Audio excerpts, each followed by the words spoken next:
అందరికీ నమస్తే. నేను మీ Anjali. Welcome back to Anjali cooking. ఇవాల్టి వీడియోలో ఒక మంచి టేస్టీ అండ్ సింపుల్ బ్రేక్ఫాస్ట్ రెసిపీని చూపించబోతున్నాను. ఇంట్లో ఉన్న వాటితోనే చాలా ఈజీగా అప్పటికప్పుడు చేసుకునే టిఫిన్ అండి. మన రోజు టిఫిన్ కోసం ఇడ్లీ, దోశ, పూరి ఇలా చేసుకుని తింటూ ఉంటాం కదా. సో ఎప్పుడూ రొటీన్గా తినే టిఫిన్కి బదులుగా నెక్స్ట్ టైం ఇలా ట్రై చేయండి. చాలా బాగుంటుంది. ఇక లేట్ ఎందుకు, రెసిపీ ప్రాసెస్ ఏంటో చూసేయండి. ముందుగా స్టవ్ మీద ఒక ప్యాన్ పెట్టి అందులోకి 1 కప్పు నీళ్లు తీసుకోవాలి. నెక్స్ట్ ఇందులోనే 1/2 టీ స్పూన్ దాకా ఉప్పు వేసుకోండి. అలాగే 1 టీ స్పూన్ దాకా ఆయిల్ వేసుకోవాలి. ఆయిల్ వేసాక గరిటెతో ఒకసారి అంతా కూడా కలిసేటట్టుగా బాగా మిక్స్ చేసుకోవాలి. ఫ్లేమ్ను మీడియం ఫ్లేమ్లో పెట్టి ఈ నీళ్లను తెరల కాగనివ్వాలి.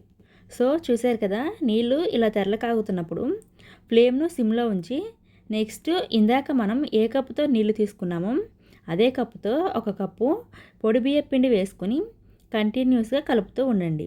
బియ్యం పిండి నీళ్ళని అబ్జర్వ్ చేసుకొని ఇలా ముద్దలా అయ్యేదాకా కలుపుతూ ఉండాలి.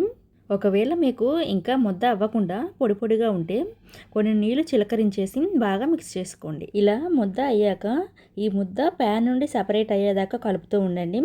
ప్యాన్ నుండి సపరేట్ అయ్యాక మరొక ప్లేట్లోకి తీసుకోవాలి. ఇలా మొత్తం తీసుకొని దీన్ని కొద్దిగా చల్లారనివ్వండి. అలా అని పూర్తిగా చల్లారనివ్వకూడదండి. మనం పట్టుకొని కలిపేంత వేడిగా ఉన్నప్పుడు ఈ పిండిని ఇలా కలుపుతూ ఉండండి. ఇలా కలపటం వల్ల పిండి కాస్త జిగురుగా అవుతుందండి. ఇలా కలుపుతూ ఉంటే పిండి సాఫ్ట్ ముద్దలా అవుతుంది. ఇలా సాఫ్ట్ ముద్దలా అయిన తర్వాత ఇప్పుడు 2 చేతులకి కూడా ఆయిల్ని గ్రీస్ చేసుకోవాలి. ఆయిల్ని గ్రీస్ చేశాక మనం కలిపి పెట్టిన పిండి ముద్దలో నుండి కొద్దిగా పిండి తీసుకొని రౌండ్గా చుట్టుకోవాలి. ఇక నేనైతే ఉసిరికాయ అంత పిండి తీసుకున్నానండి. బాల్ సైజ్ అనేది మీ ఇష్టాన్ని బట్టి బాల్ సైజ్ అనేది పెంచుకోవటం తగ్గించుకోవటం అనేది చేయండి. అలాగే బాల్స్ చుట్టేటప్పుడు కూడా మధ్య మధ్యలో ఆయిల్ని గ్రీస్ చేసుకుంటూ చుట్టుకోండి. అప్పుడు పిండి అనేది చేతికి అంటకుండా అలాగే క్రాక్స్ కూడా రాకుండా ఉంటాయన్నమాట.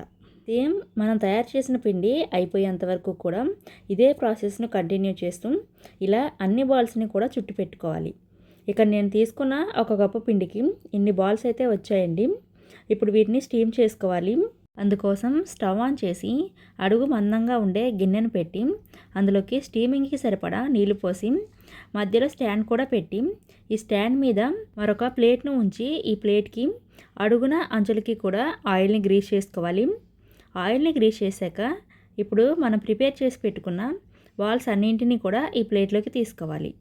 అన్ని బాల్స్ని పేర్చి మూత పెట్టి ఫ్లేమ్ను మీడియం ఫ్లేమ్లో ఉంచి ఒక 10 నిమిషాల వరకు ఉడికించుకోవాలి. మీడియం ఫ్లేమ్లోనే 10 నిమిషాలు ఉడికించిన తర్వాత మూత తీసి చూసారంటే చక్కగా పర్ఫెక్ట్గా ఉడికిపోయి ఉంటాయి. ఇలా ఉడికిన వాటిని స్టవ్ ఆపేసి ప్లేట్ను పక్కకు తీసేయండి.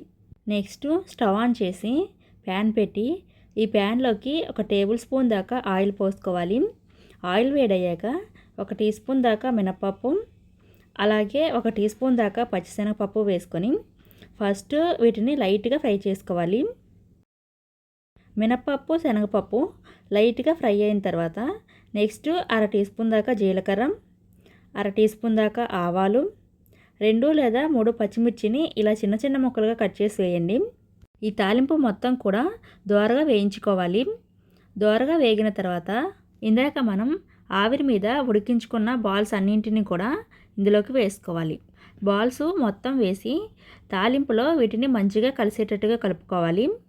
ఒకసారి ఇలా మొత్తం కూడా కలిసాక నెక్స్ట్ ఇందులో 1 టేబుల్ స్పూన్ దాకా కొత్తిమీర తరుగు వేసి 1 నిమిషం పాటు సన్నని మంట మీదనే కలిపి స్టవ్ ఆపేసేయండి.